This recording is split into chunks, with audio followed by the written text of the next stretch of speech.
Hi folks, welcome to our workshop. We'll get underway in a few minutes. We'll just let everybody check into the session, get set up. While you're joining, we'd love to hear or know where you're coming from. So if you'd like to let us know what area you're joining, go ahead and use the chat feature. So that way we know where you're at. We'll get started with the actual workshop at about 1 to 2 minutes past the hour. For now, we're just saying hello, maybe take a few moments to gather your ingredients a little bit closer, set up your kitchens the way you like them for baking. And again, there's an invitation open to all to let us know where you're joining us from today. Okay, so looks like we have some folks who are nearby to where I am in Ottawa. Welcome to you.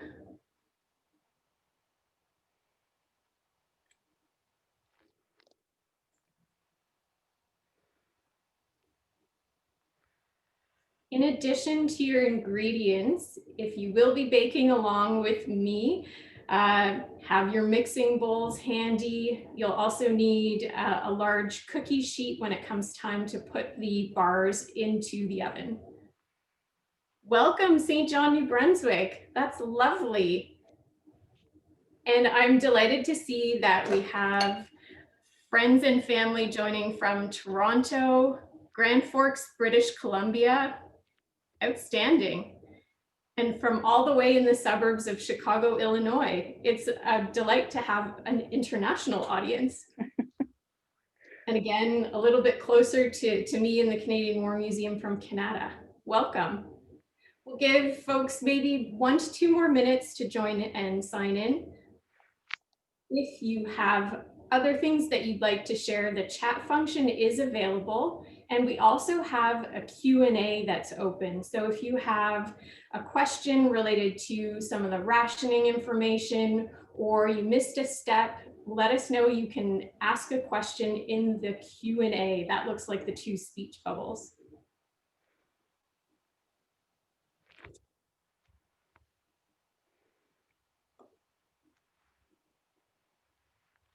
And Alora, Ontario, welcome.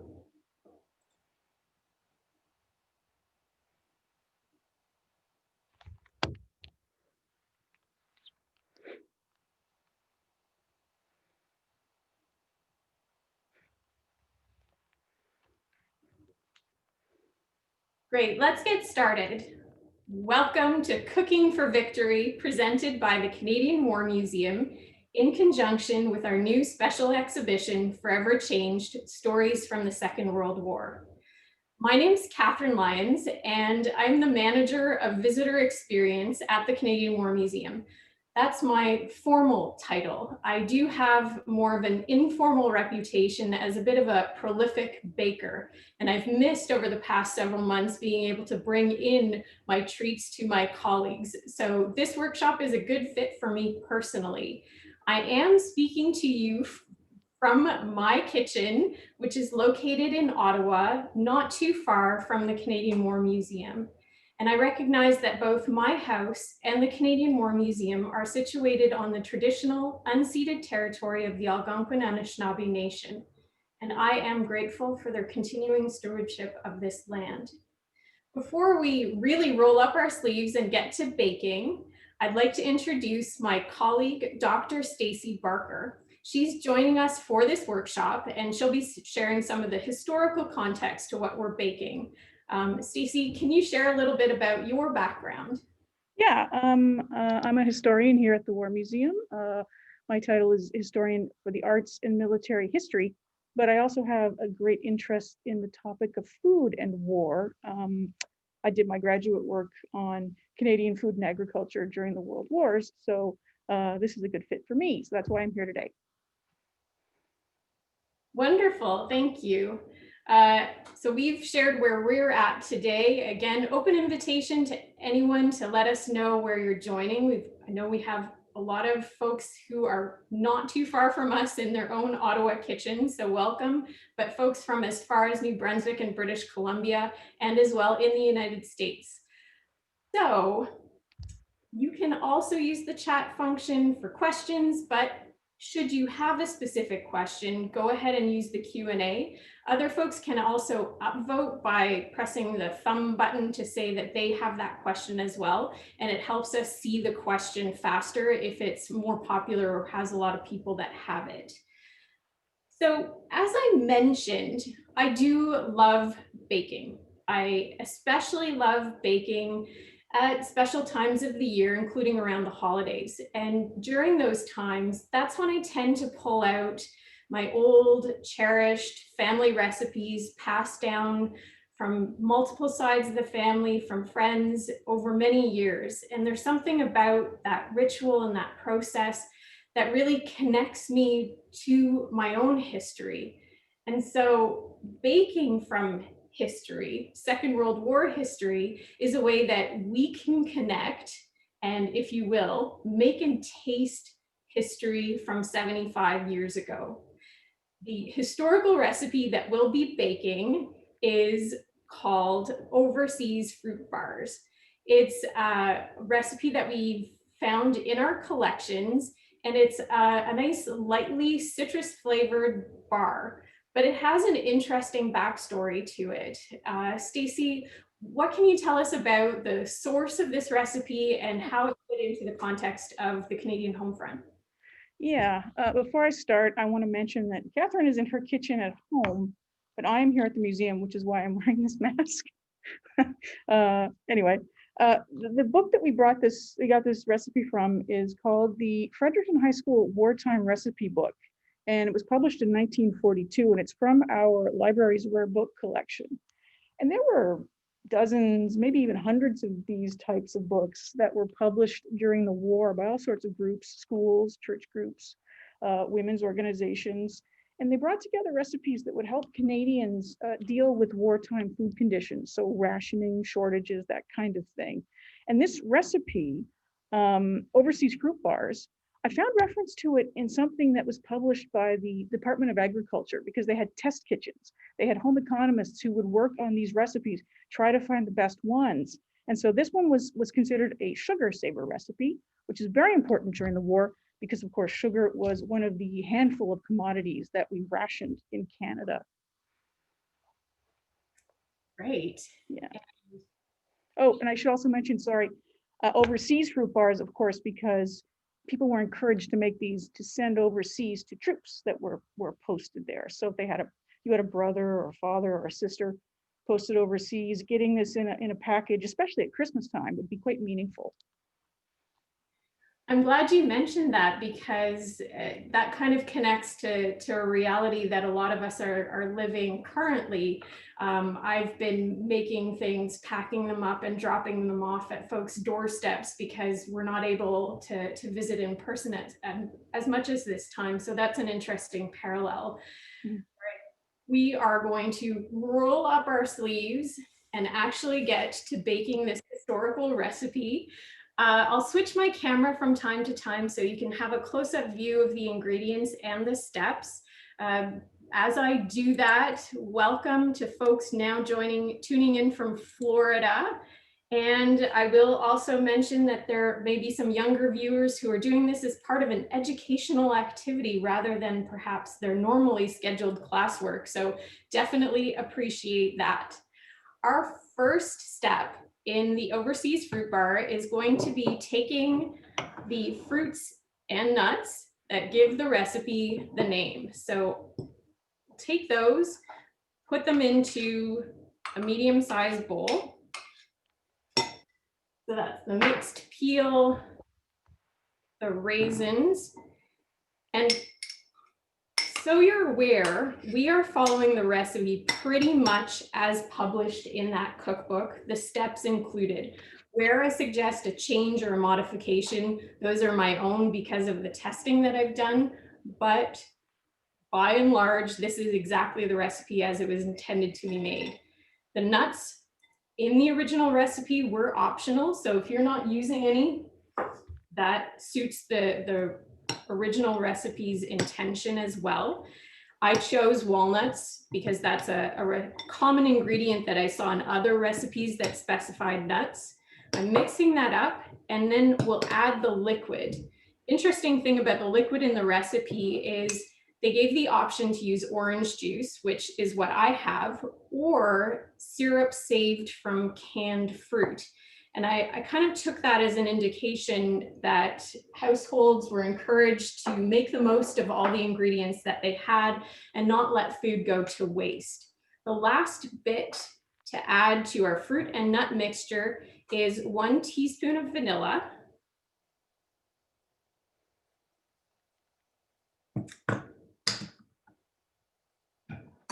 And we can mix that up a bit. And then we'll set it aside for now. We'll see those fruits and nuts nicely mixed together. Next step is the all-important butter and sugar. The recipe calls for ½ cup of butter. I do suggest that if you prefer to use margarine, that the recipe will turn out as intended if you choose to do that.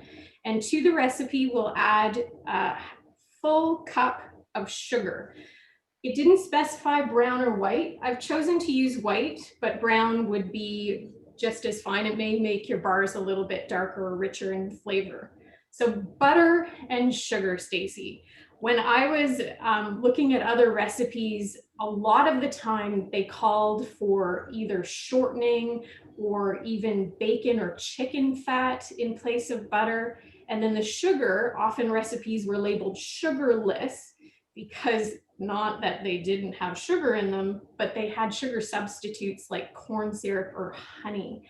Is this very specifically related to wartime rationing in Canada during the war? Oh, yeah. And let's mix this up. Yeah. Sugar and butter were two of the commodities that were actually rationed in Canada. And that cup of sugar that you just put in those fruit bars would represent almost your entire week's ration for one person. So yeah, so you're actually, using up your weekly ration to make this for someone overseas. So that's a gesture of support and affection that the troops receiving these would certainly feel. And the butter as well, ½ pound a person per week, which works out to about 2 sticks of butter. That's not a lot. So you're trying to stretch these when you're baking and cooking. Sweet spreads were actually also rationed in Canada beginning in 1943. So that's stuff like corn syrup, honey, maple syrup, that kind of thing. So anything that had sugar in it was in high demand during the war. So you had to be very careful how you used it. Canadians also rationed tea and coffee, which worked out to about 10 to 12 cups a week, which I would have found personally I don't know how I would have done it, quite frankly. And meat was rationed as well, which on average you get about 2 pounds a week. But chicken, poultry, fish was not rationed. So that's a pretty decent amount of meat that you still had access to.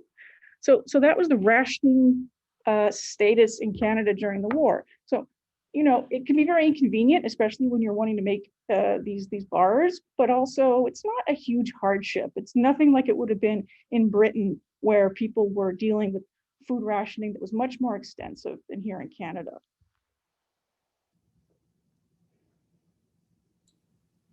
So I'm continuing to cream my butter and sugar together. This is a key step. You may have noticed that I am mixing by hand.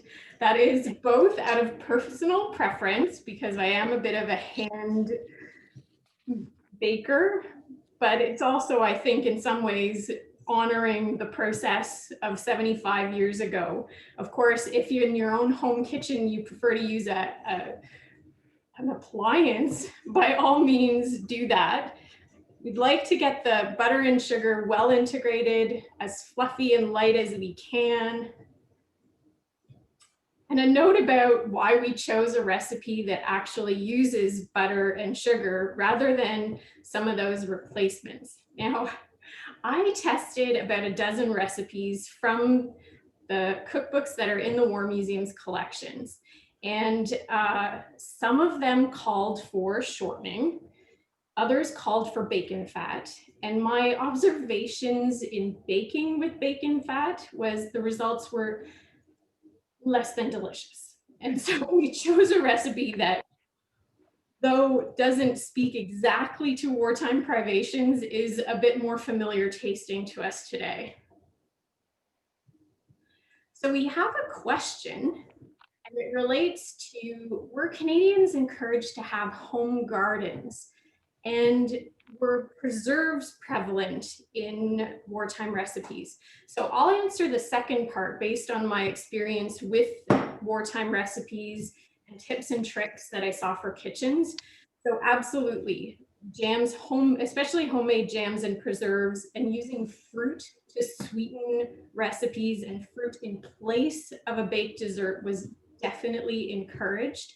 A lot of recipes use apples, for example, as a way to add both sweetness and moisture to them. Stacey, what about home gardens or victory gardens?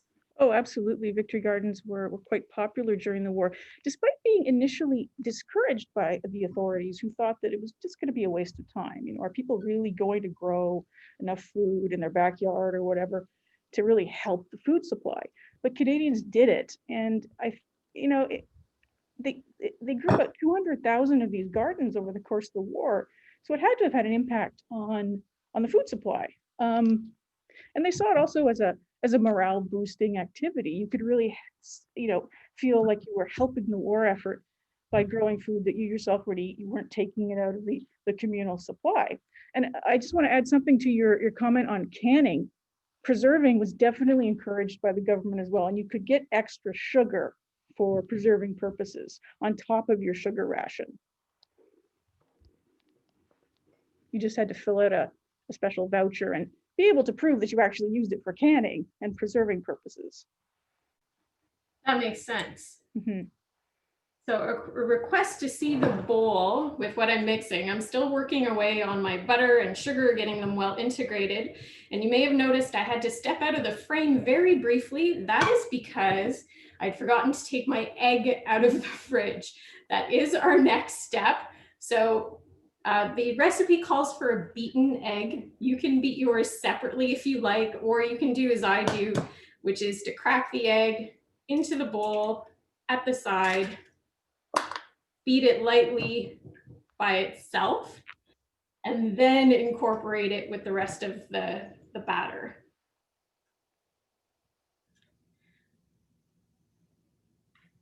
So I'm seeing a couple more questions related to fruits and vegetables. There's a question about what types of fruits and veggies were Canadians able to grow during the war? I think tomatoes were a big popular vegetable to grow. Things like zucchini, carrots, potatoes, Brussels sprouts, cabbages, those types of things. The stuff that people grow today, remarkably similar to the things that people were growing during the war. Yeah. And were there other ways that Canadians were encouraged to help with food production? Oh, absolutely. Farmers needed a lot of help during the war. A lot of their usual farm laborers would have either joined the military or gotten better paying jobs in wartime industry. So they really, they were hurting for help. So people from the cities were encouraged to go to the country during the summer holidays, say, to help out farmers. And students were also encouraged to take their summer holidays out on a farm. Farmerettes were a thing. Young men will go out as well. So yeah, there were definitely other ways people were encouraged to help with food production as well as food consumption for the war effort. Thanks for that. And thank you for keeping your questions coming. They're very much appreciated. We're going to move on to our next step, that the egg and butter and sugar are well blended together. And this is another one that comes from the recipe, but you may, based on the equipment that you have in your home kitchen, choose to skip. And that's relating to sifting the dry ingredients together. So I have pre-measured my dry ingredients, including the teaspoon of sugar, the baking soda, the baking powder, and the 2 1/4 cups of flour. I don't have one of the rotary sifters in my home kitchen. I use a strainer, which does the job. It helps to integrate the dry ingredients together. Again, if you don't have the means to sift in your home kitchen, you could do this by mixing your dry ingredients lightly in a separate bowl. There was a recipe that I tested that required sifting before measuring, which is an important step, but also asked for the ingredients to be sifted 3 times. So 3 separate sifting. This recipe calls for them to be sifted once, so I'll stick with that. And again, if you don't have the means to sift at home and make a mess on your own table, I think incorporating the dry ingredients separately, mixing them together in a separate bowl will achieve a good result. So now that our dry ingredients are sifted together, we'll be integrating them in with our batter. It's not a complicated recipe. We don't need to alternate additions at this stage. As you mix your dry with your wet, you may start to notice that the batter is rather dry and crumbly. This is normal. We'll add the moisture when we add the fruit later. I'm going to just check in on a few of the questions now.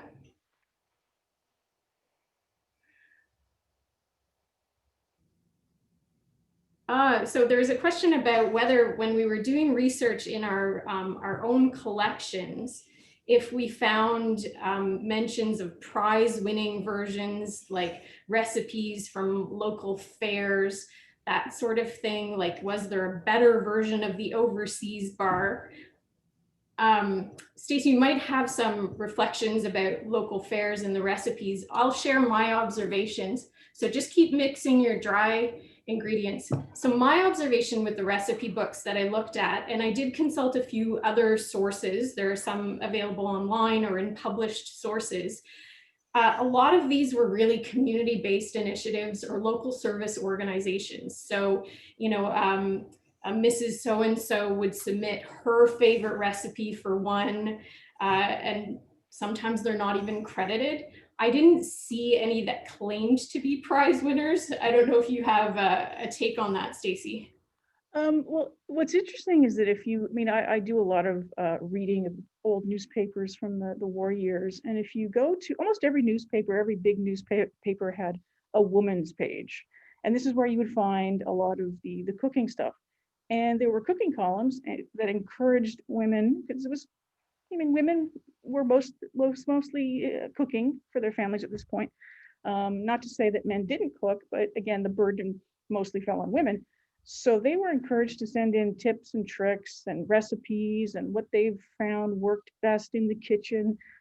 So if you look at those pages, if you go back and you read those, you'll find all sorts of interesting tidbits and bits of trivia about the war and food. And I guess it would be a real thrill to have your recipe printed in Kate Aitken's column, for example.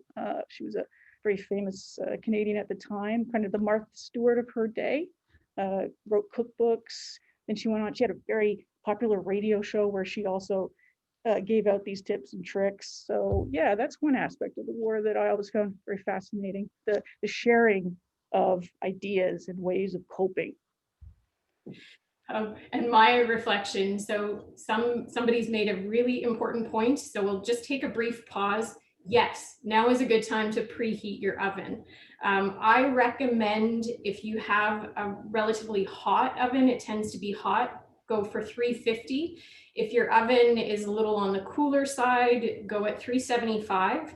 And I'll share some thoughts on cooking time and temperature when we get to that step.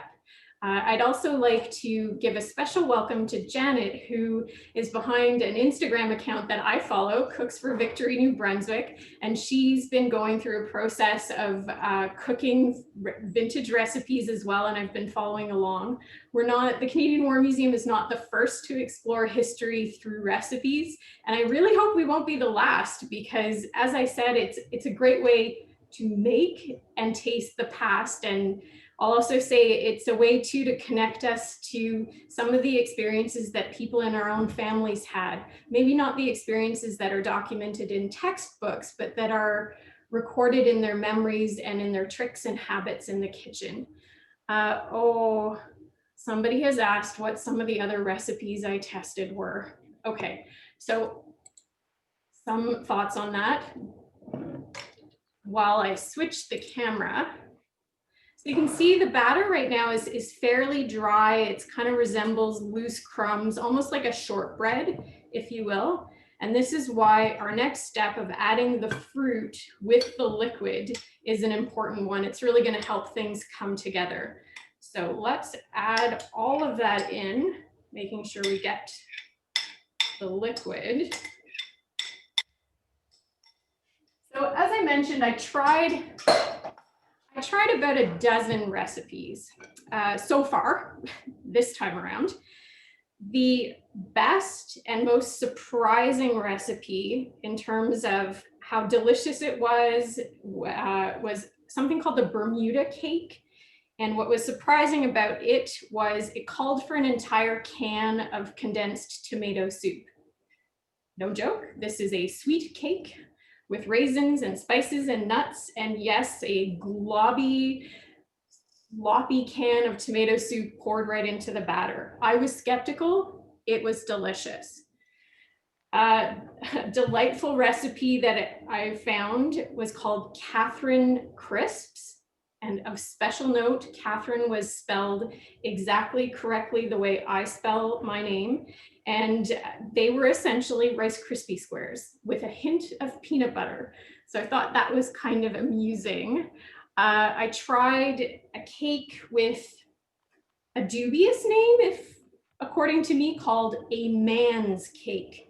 Now the man's cake I tested out because it was one of the ones that called for a fat substitute, in this case, bacon fat. Some folks were encouraging me saying, well, if it's made with bacon, it's got to be good. So I fried up about a pound to render the bacon at home. And the cake was awful. Because in addition to the bacon fat, which did not give it a lovely savory taste, there was a lot of added salt, an unusual amount of salt for a baked good.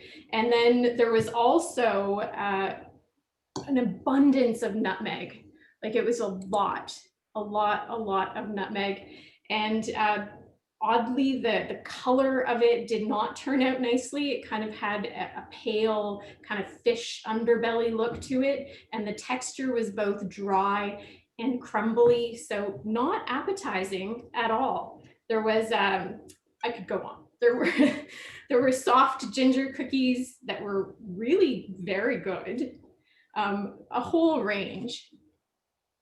So the bar is just about integrated. We talked about preheating the oven, and I've been talking about mixing as a way of what I think is honoring older methods of cooking. But Stacey, how does my modern kitchen, which does include, digital readout on the stove, I do have a microwave in another corner, how does my kitchen compare to a Canadian wartime kitchen?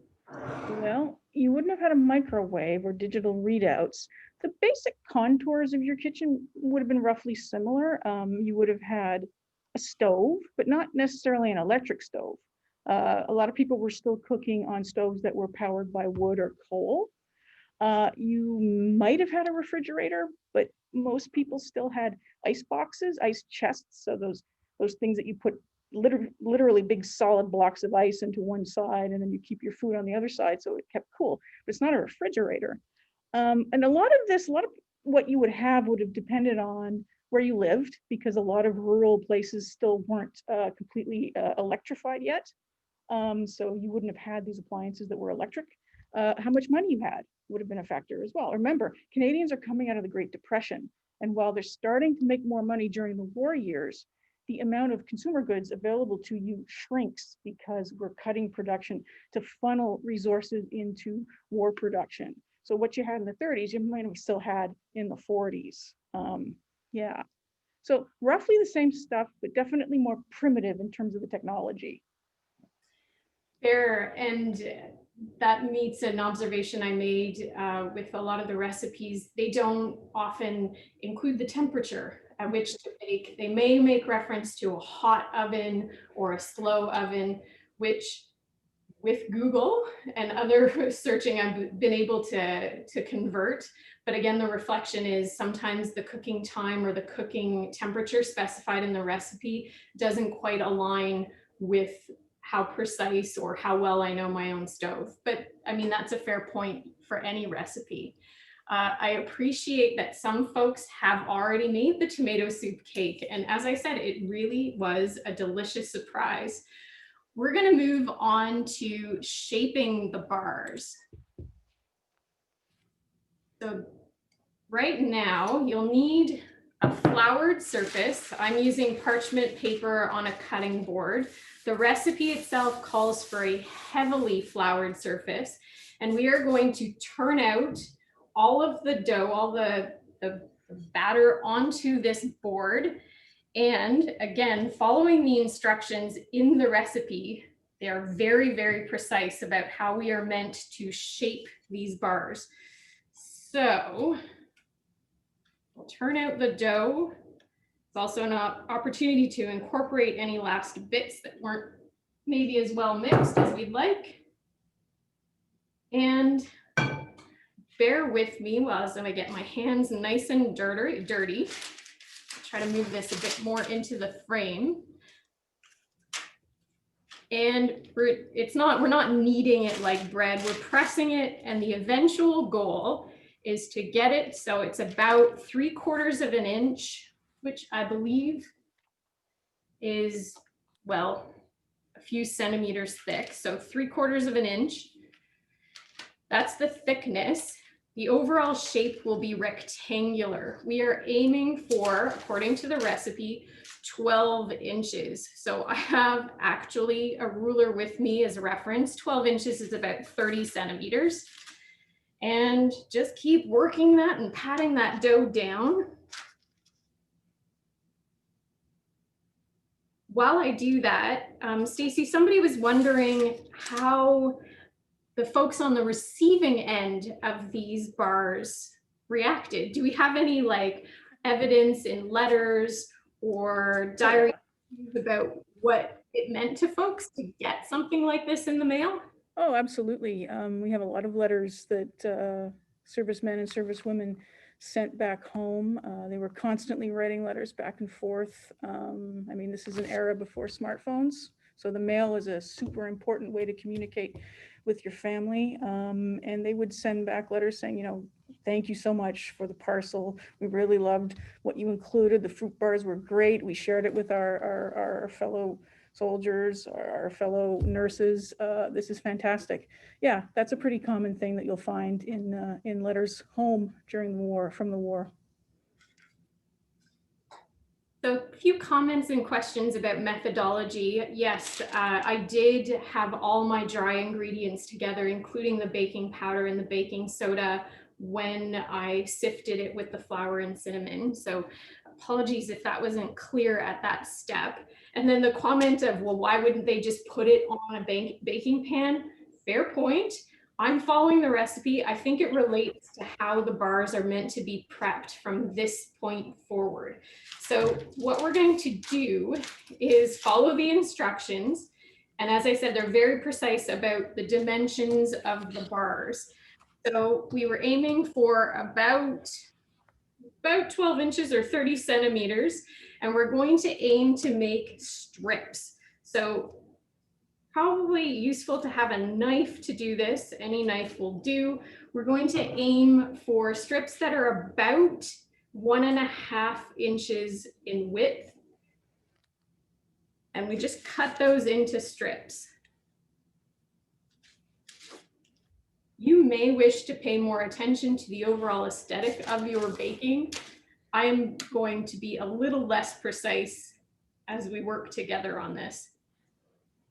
The goal is to have 5 strips, each of about 1.5 inches wide. I'm noticing that I made my strips a little too wide this time. They will still taste delicious.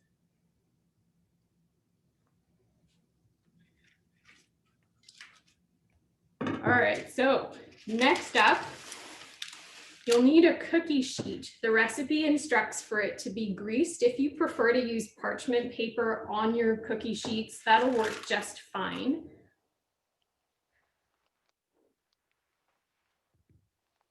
There is a question about gluten-free options. I will note that I didn't test this recipe with substitutes. It is a fairly simple one. I'd be open to trying it. With gluten-free options, it often changes the texture. And so I'd probably have to see if more moisture needed to be added. The question was gluten common in baking at the time? My reflection is yes. Certainly in the baking recipes that I was looking at, almost all of the recipes had wheat flour as a base. There are a number of puddings and sauces and jellies that don't have any wheat or gluten of the kind. So there are ways to explore different recipes that are made without any kind of flour and would be gluten-free. So that's an option. The Kathryn crisps that I tried, if you were using a gluten-free cereal, that would be another way to make it gluten-free. Of course, all the other ingredients would need to meet your requirements. One observation that I had, and this might be a reflection of the way that folks were eating and what they had access to, is a lot of the recipes called for milk. So there's a lot of dairy ingredients in the recipes that I tried, or that in my case I avoided trying because I do not tolerate cow dairy very well. Okay, so I've moved my bars now on to my pan. You can see they're there. The transfer was a little bit more easily done than I feared it would be. And so we're at the last step, and that is putting the bars into the oven. Now, I did say that I had a note about cooking temperature and time, and I also wanted to let you know where I recommend taking a step away from the recipe as published. The recipe itself calls for 400 degrees and about 20 minutes long. In one of my tests, I kept it at 400 degrees and pulled them out after about 12 minutes. And while they were still tasty, I found that they were rather dark on the bottom, and I think they were drier than they were meant to be. It could be because this is part of the idea to keep the bars really firm so they would travel well. But I preferred cooking them at a lower temperature for about 14 minutes. The result is a softer bar that still holds its shape really, really well, and isn't quite so dark on the bottom. So home bakers, if you're doing this yourselves, know your oven. And if you're hoping for something a little bit on the softer side, perhaps go with that 350 temperature and check on them after about 12 to 14 minutes at most. You could rotate your pan as well. I didn't rotate my pan, they were okay, but that's a reflection of my oven as well. If you want something that's harder and is approaching more of a biscotti in texture, then go for a higher cooking temperature by all means. So I am going to put my bars in the oven. And of course, because of the magic of having done this recipe a few times, I'll be able to show you what they look like when I pulled them out. We will share the recipe with its instructions after the session, and we are hoping to share a recording of this as well. Do you have any other questions? Are there memories of your past kitchens or recipes that you've tried out that harken back to a different time? We'd love to hear that. And I'm pretty certain that most kitchens would have had tools like baking sheets and bowls. They may have stretched out their use a bit more than we would do. So I'm going to put my bars in the oven.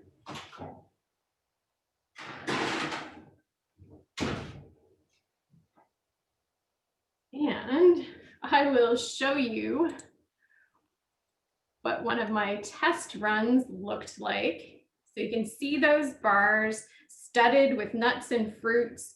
They're kind of pale on the bottom. That's how I like them. As I said, that was after about 14 minutes at 350 degrees. And I'm gonna taste one. Pleasant citrus taste. I love raisins. Raisins are a common ingredient in wartime recipes, in part because they add sweetness. They are delicious. I quite enjoy them. They're also nice because they're not overly sweet. There's a comment about a Dundee Christmas cake full of fruit and so good. Yeah, I think fruit and candied fruits especially make us think of the holidays.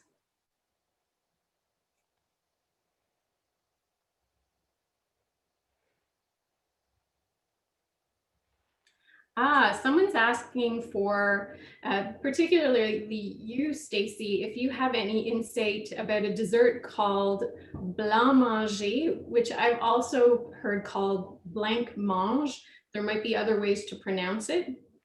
And it's essentially a dessert, a thickened milk dessert, if I'm not mistaken. Do you know anything about the history of that dessert? I saw it a lot in the wartime recipe cookbooks that we have. My only knowledge of that dessert is, you're right, it was popular back then. I don't know how popular it is today, and I'll confess I've never had it myself.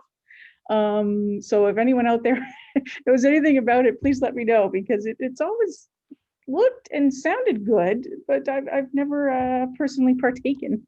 Yeah. The reflections that it's not a popular dessert in England. I don't know how popular it is in Canada though. Like, I've never seen it on a menu. You know, it does pop up in these books, but yeah, maybe it's a cultural thing. That is a fair point. A lot of the recipes I've found, and certainly our sources, do reflect the British culture, heritage, or cooking traditions of the people submitting the recipes. Oh, definitely, yes, yes. Canadian cuisine was very British back then. Well, in parts of Canada, in Quebec, it's not, but you know, yeah. So while our bars are baking in the oven, I'll take this opportunity to thank everyone so much for joining us in our first of a series of workshops called Make, Do, and Mend. These workshops are all in some way inspired by the skills and experiences of folks on the home front during the Second World War. We're hoping to have about one workshop per month in the coming months. They'll all have this sort of format. So a practical skill demonstrated live that you can choose to do alongside with us, as well as the historical content that ties these skills to those wartime experiences. So on behalf of Dr. Stacey Barker and my colleagues at the Canadian War Museum and in our home kitchens, thank you so very much for joining us today. I hope you had a lot of fun, and I hope your overseas bars are as good as mine.